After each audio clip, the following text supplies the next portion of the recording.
विद्यार्थी मित्रांनो, सह्याद्री ट्युटोरियल्समध्ये तुमचं स्वागत आहे. काल दसरा होता. तुमच्याकडून सगळ्या मुलांकडून जास्तीत जास्त शुभेच्छा मला आल्या होत्या. म्हणून व्हॉट्सअपवरती पर्सनल मेसेज, फोन कॉल्स, तुमचा मनापासून मी आभारी आहे. इवन तुम्हाला सांगू का, काही पालकांचे मला फोन आले होते भरपूर, आणि त्यांनी इतके खुश होते ते की समाधानी होते की सर तुमच्यामुळं खूप मदत झाली. तुम्हाला खरं सांगू का, माझ्यामुळे तुम्हाला मदत झाली असं मी मान्य करतो, पण तुमच्यामुळं माझं लाईफच चेंज झालेलं आहे. क्रॅश कोर्स त्याला प्रचंड प्रतिसाद, फाउंडेशन कोर्स त्याला सुद्धा तेवढाच प्रतिसाद. एक बिझी लाईफ होऊन गेलंय माझं, खरोखर सांगतो बरं का. म्हणजे अक्षरशः त्यामुळं काय काय मुलं चिडतायत की सर फोन कॉल रिसिव्ह करत नाही आहेत, पण तसं नाही आहे बरं का बाळांनो. बऱ्यापैकी मी आता फ्री असलो की मेसेजला रिप्लाय देतोच. आणि काल कसं दसरा असल्यामुळं व्हिडिओला सुट्टीच दिली होती. ठीक आहे, मग एक 5 मिनिटं ना जे कॉमनली मुलांच्यावर बोललं जातं आहे ना, जे शंका आहे त्याची उत्तरं मला द्यायची आहेत, आणि नंतर मेन सब्जेक्ट आहे त्याच्याबद्दल पण बोलायचंच आहे. कसं आहे बघा की इंजिनिअरिंग फाउंडेशन कोर्स नक्की का, त्याची काय गरज आहे आणि कशासाठी. ओके, तुम्हाला मित्रांनो क्लिअरली सांगू का की मी जेव्हा CET-साठी सुद्धा क्रॅश कोर्स घेतला होता ना, तेव्हा मी स्वतःहून ज्या मुलांशी बोललो आणि मला जर वाटलं की अरे तू ब्रिलियंट आहे, तू ऑलरेडी टॉपर आहे, तुला क्रॅश कोर्सची गरज नाही आहे, त्यावेळेस मी काही जणांना ॲडमिशन घेऊच नका सांगितलं होतं. आता इंजिनिअरिंग फाउंडेशन कोर्सबद्दल माझं काय क्लिअरली म्हणणं आहे बघा, की तुम्हाला असं वाटत असेल ना मी करू शकतोय, तर कोर्स जॉईन करायची गरज तशी नाही आहे. पण थांबा, मला काय घ्यायचं ते अगोदर सांगतो. एक तर मॅथ्स कम्प्लिटली फाउंडेशन कोर्समध्ये घेतलं जाईल 100%. आता तुम्ही म्हणाल की माझं कॉलेज तर ऑटोनॉमस आहे, किंवा माझं कॉलेज या युनिव्हर्सिटीमध्ये आहे, त्या युनिव्हर्सिटीमध्ये आहे. फर्स्ट इयरला पोर्शन 100% जवळजवळ सेम असतो, तेच टॉपिक असतात. ओके, त्यामुळे ते तुमचं क्लिअर होईलच. आणि मी तुम्हाला सांगू का, मला मार्क्स पैकीच्या पैकी हवे आहेत. आता CET-ची गोष्ट वेगळी होती थोडीफार, बरोबर आहे, पण इंजिनिअरिंगला नाही आहे. आपण इथं पैकीच्या पैकी मार्क मिळवू शकतो 100%. मग ते घेतलं जाईल. आता कसं आहे की अप्लाइड मेकॅनिक्स नावाचा एक सब्जेक्ट आहे. त्याच्यानंतर तुम्हाला सांगू का फिजिक्स आहे, केमिस्ट्री आहे, बरेचसे बेसिक इलेक्ट्रिकल इंजिनिअरिंग आहे, बेसिक मेकॅनिकल आहे. मग फर्स्ट सेमचे जे काही सब्जेक्ट हे आहेत ना, त्याचा एक ओव्हरलुक जस्ट तुम्हाला त्याचं इंट्रोडक्शन किंवा त्यातले इम्पॉर्टंट टॉपिक कव्हर केले जातील. पण मॅथ्स सगळं केलं जाईल. बरं, हा कोर्स काय एका महिन्याचा आहे का? नाही. CET-च्या क्रॅश कोर्सवर मी एका महिन्याची 1500 सांगितली, तसे 2 महिने झाले, मग 3000 फी झाली होती. 3 याचं तसं नाही आहे, 1500 मी फी ठेवले आणि मॅथ्सचा पूर्ण पोर्शन क्लिअर होईपर्यंत क्रॅश कोर्स किंवा फाउंडेशन कोर्स घेतला जाणार आहे. ओके, आणि ऑलरेडी तुम्हाला सांगू का ॲडमिशन ओपनच आहेत, पण गेले 2 दिवस आम्ही बिझी होतो, त्यामुळे बऱ्याच जणांना रिप्लाय गेला नाही आहे. तुम्हाला सांगू का, तुम्ही फक्त मेसेज करून ठेवा 7756886462. खूप मेसेज येत आहेत, तर तुमचा मेसेज आल्यानंतर तुम्हाला 1 तासात 2 तासात रिप्लाय येईल. आम्ही स्वतःहून, माझा मुलगा तुम्हाला कॉल करेल, सगळी माहिती सांगेल, डिटेल्स प्रोव्हाइड करेल, आणि 3 तारखेपासून आपण क्लास सुरू होतोय. बरं, क्लासेस कसे घेतले जाणार आहेत तुम्हाला मी सांगू का, हा नंतर पुसतो की क्लासेस तुम्हाला व्हिडिओ लेक्चर प्रोव्हाइड केले जातील रेकॉर्डेड, पण लेक्चर अर्ध्या 1 तासाच असेल, पण त्याच्या पुढे 2 तास 2.5 तास हा तुम्हाला वेळ दिला जाईल. ओके, तुमचे डाऊट्स त्यात क्लिअर केले जातील. व्हॉट्सअप ग्रुपवरती तुमचा मेसेज आला, तुम्हाला रिप्लाय दिला जाईल, आणि त्यामुळे रोज 3 ते 4 तास तुमची तयारी पाहिजे. आलं का लक्षात? आणि पाहिजेच रे बाळांनो. 24 तासापैकी 2 ते 3 तास अभ्यास सुरुवात राहिला. म्हणजे CET-ला आपण प्रचंड कष्ट घेतले, आता टोटली रिलॅक्स व्हायचं नाही आहे आपल्याला. आलं का लक्षात? मग फाउंडेशन रिलेटेड अजून काय डाऊट असतील तुम्ही मेसेज, व्हॉइस मेसेज करा, त्याचं तुम्हाला आणखीन परफेक्ट रिप्लाय दिला जाईल. ओके, आणि पुन्हा एकदा आभार मानतो तुमचे मनापासून प्रतिसाद दिल्याबद्दल. आता मेन विषय class improvement test. Time table मला तुम्हाला थोडंसं एक्सप्लेन करायचं आहे बरं का, आणि मग मी तुम्हाला स्ट्रॅटेजी देणार आहे. लास्ट मंथ स्ट्रॅटेजी म्हणूया आपण, ठीक आहे, फायनल स्ट्रॅटेजी. ओके, बघा आता 20 तारखेला एक्झाम स्टार्ट होते, सगळ्यांना माहिती आहे, पण 20 तारखेला कुठला पेपर आहे? मराठी, नंतर हिंदी. सुरुवातीला आपण यांचा विचार करूया, PCM आणि प्लस त्याचे असतात ना बायफोकल सब्जेक्ट, टेक्निकल सारखे, इन्फॉर्मेशन टेक्नॉलॉजी, कॉम्प्युटर सायन्स, यांचा पहिल्यांदा विचार करूया. मग साहजिक आहे त्या मुलांचा फर्स्ट पेपर असणार आहे इंग्लिश 23 तारखेला. ओके, समजून घ्या. टाइम टेबल आणखी तुम्ही वेबसाईटवर कन्फर्म करा बरं का, माझ्याकडून चुकून नाही होणार शक्यतो करून, पण डेट्स प्लॅनिंग फक्त बघा.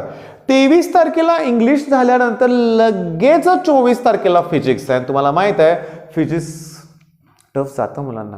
माझं तुम्हाला सजेशन काय आहे की फिजिक्सच्या 2 ते 3 रिव्हिजन परफेक्ट व्हायला पाहिजेत. सगळा संपूर्ण पोर्शन रोजच तुम्हाला प्रचंड अभ्यास करावा लागणार आहे. लक्ष द्या सगळेजण, की म्हणजे प्रॉब्लेम काय की इंग्लिशचा पेपर देऊन घरी यायलाच 2 वाजणार आहेत. लगेच दुसऱ्या दिवशी 10 वाजता फिजिक्स आहे. प्रॉपर रिव्हिजन करावी लागणार आहे. त्यामुळं तिथं फिजिक्सच या आत्ताच्या दिवसात क्लिअर करावं लागेल. ओके, त्यानंतर थोडंसं इझी आहे. 24 नंतर 1 दिवस सुट्टी आहे. 26 तारखेला केमिस्ट्री आहे. चला 1 दिवस तर सुट्टी आहे, कमी पडते सुट्टी. ते तुम्ही बोर्डचं टाइम टेबल आठवा. फिजिक्सला आपल्याला 4 दिवस सुट्टी होती, पण केमिस्ट्रीला 1 दिवस होती, कव्हर होत नव्हतं. तेव्हा तुम्हाला काय करावं लागेल, केमिस्ट्री परफेक्ट करावं लागेल आत्तापासून. म्हणजे फिजिक्स तर करावं लागत आहे, त्याला तर सुट्टी नाहीच आहे. आणि केमिस्ट्रीला आता बायोलॉजी नाही आहे आपल्याला, या ग्रुपचा विचार करतोय आपण. मग 26 तारखेनंतर 27, 28, 29, 30 4 दिवस सुट्टी आहे. मग मॅथ्स आहे, पैकीच्या पैकी मार्क पाहिजेत मॅथ्समध्ये मग. ओके, आणि आता असं प्लॅनिंग करू नका, चला 4 दिवस सुट्टी आहे त्याच वेळेस मॅथ्स करू. नाही, अगोदर करावं लागणार आहे सगळंच. ठीक आहे, त्याच्यानंतर तुम्हाला सांगू का, आता त्याच्यानंतर ना आपलं समजा टेक्निकल वगैरे बायफोकल वगैरे असतील ना, तर साहजिक आहे ते 9 आणि 10 तारखेलाच आहे. म्हणजे इश्यू काही नाही आहे, काहीच नाही आहे इश्यू, लक्षात घ्या. म्हणजे PCM वाल्यांसाठी ठीकठाक टाइम टेबल आहे. बरोबर आहे. आता PCMB असणाऱ्यांसाठी इश्यू काय असतो की फिजिक्स, केमिस्ट्री, मॅथ्स, बायोलॉजी असले की त्यांच्याकडे हे सब्जेक्ट नाही आहेत. मग ह्या दोघातला एक असण्याची शक्यता पण आहे. ओके, यात मॅडम संस्कृत लिहिलं गेलं नाही आहे बरं का, लक्षात घ्या, ते एक चेक केलं पाहिजे. बरं, मग त्याचा प्रॉब्लेम काय होणार आहे ह्या मुलांचा, पहिला पेपर असणार आहे मराठी. ओके, आणि त्याच्यानंतर इंग्लिश. म्हणजे काय प्रॉब्लेम नाही आहे, तसा प्रॉब्लेम काय नाही आहे. पण सुरुवातीचे काही दिवस जे ह्या मुलांना मिळतात, समजा 23 तारखेला इंग्लिश आहे, समजा ते 21ला करतील, पण आपल्याला अगोदर मराठी अगोदरपासून करावं लागणार आहे. ओके, पण मराठी अवघड नाही आहे हे लक्षात घ्या. मेनली काय माहिती आहे का, इथं 2 प्रकारची मुलं आहेत. एक जे ग्रुपिंगसाठी प्रयत्न करतायत, म्हणजे ग्रुप क्लिअर. आणि सांगतो आता ग्रुपसाठी तर क्रायटेरिया 45% आणि 40% आहे. 45% मध्ये फक्त ओपन कॅटेगरी, म्हणजे 134 मार्क मिनिमम. 135 असतं मला माहिती आहे, पण 1 मार्क कमी चालतो. आणि ह्याच्यासाठी तर 119, 120 फक्त एवढेच मार्क पडायचे, लक्षात घ्या. त्यातले प्रॅक्टिकलचेच आपल्याला 70-80 मिळत आहेत, लक्षात घ्या. त्यामुळे ह्या मुलांसाठी ना 1 महिना पुरेसा आहे. पण दुसऱ्या प्रकारची मुलं कोण आहेत की ज्यांचा 75% टार्गेट आहे. बरं, त्या मुलांचं मत असं आहे की चला यावर्षी ही अट नाही आहे 75%, पण पुढल्या वर्षी काय सांगू शकतो का आपण, नाही ना. त्यामुळे मार्क्स हवे आहेत. किंवा मॅडम आता जी मुलगी आहे, ठीक आहे, मी तिला गायडन्स पर्सनली देतोय रोजच्या रोज, ठीक आहे, ती या कॅटेगरीमध्ये की जी तिला अबोव 80%चं तिचं टार्गेट आहे, अचीव्ह करेल ती बाळांनो. कारण तिला 10वीला 96% मार्क होते, आता पण 70-72% मार्क आहेत, ती करेल अचीव्ह. मेन मुद्दा मला म्हणायचा आहे की हे का झालं असं, म्हणजे या कॅटेगरीतली मुलं जी आहेत ती कोण आहेत नक्की. आता कॅटेगरीत म्हणजे कास्टचा काही संबंध नाही आहे.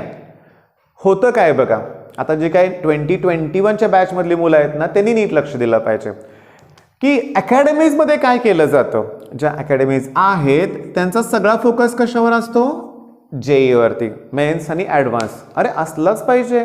ओके, जर टार्गेट तुमचं IIT आहे तर साहजिक आहे मेन्स आणि ॲडव्हान्सवरतीच फोकस केला पाहिजे, त्यांचं काय चुकत नाहीये. पण हा क्रायटेरिया ह्याच्याकडे दुर्लक्ष केलं जातं मुलांकडून पण आणि अकॅडमीमध्ये. ते काय म्हणतात, JEEचं करा तुम्ही, ते आपोआप होऊन जाईल, एवढे मार्क्स तुम्हाला इझिली आपोआप मिळतील. आपोआप कधीच काय मिळत नाही. मी तुम्हाला सांगू का, जेव्हा मी क्रॅश कोर्स सुरू केला ना, मला जॉईन झालेल्या मुलांपैकी 90% मुलं पहिला JEEचीच प्रिपरेशन करत होते आणि नंतर ते CETकडे वळाले. ओके, पण त्यांनी परत ते ॲक्सेप्ट केलं, नाही आम्ही सुरुवातीपासूनच CET करायला पाहिजे होती. मग आता मला तुम्हाला सजेस्ट काय करायचं आहे, तुम्ही JEEची परफेक्ट तयारी करा. तुमच्या पेरेंट्सनी लाखो रुपये आता काही भरले असतील वेगवेगळ्या अकॅडमीजमध्ये, तुम्ही आता आहेत महाराष्ट्रात, म्हणजे आपल्या देशातल्या सगळ्या अकॅडमी महाराष्ट्रात आहेत ज्या टॉपच्या आहेत त्या म्हणूया आपण. मग मेन पॉईंट काय, तुम्ही आत्तापासून बोर्डची चांगली प्रिपरेशन करा. ओके, मी त्यासाठी माझ्या लक्षात आलंय, त्यामुळे 2021च्या बॅचसाठी मी काय करणार आहे की एक सिरीज सुरू करतोय की ज्यात मी इम्पॉर्टंट क्वेश्चन्स त्या टॉपिकमध्ये आपल्याला करायचं आहे काय ते प्रोव्हाइड करणार आहे. तेवढंच करा माझ्यावर विश्वास ठेवून, कारण लास्ट इयरला मी तेच IMP क्वेश्चन्स प्रोव्हाइड केले होते. आता ह्या मुलांसाठी ज्यांची आत्ता एक्झाम आहे ना, मी फिजिक्स त्याचे IMP क्वेश्चन्स आहेत माझ्याकडं, केमिस्ट्री आहे, मॅथ्स आहे. मॅथ्स तर गंमत सांगू का, एकच व्हिडिओ आहे त्यात सगळं मी प्रोव्हाइड केलं आहे. म्हणजे जे ही मुलं आहेत ना ग्रुपिंगवाले, त्यांना ते केलंच पाहिजे. पण ज्यांचं टार्गेट मोठं आहे त्यांना पैकीच्या पैकी मार्क फिजिक्स, केमिस्ट्री, मॅथ्समध्ये मिळवायचेच. आणि बोर्ड चॉईस अभ्यास केलाय, CETला केलाय, फक्त झालं काय सांगू का ह्या मुलांचं, इतक्या लवकर एक्झाम येईल असं आपल्याला वाटलंच नव्हतं ना.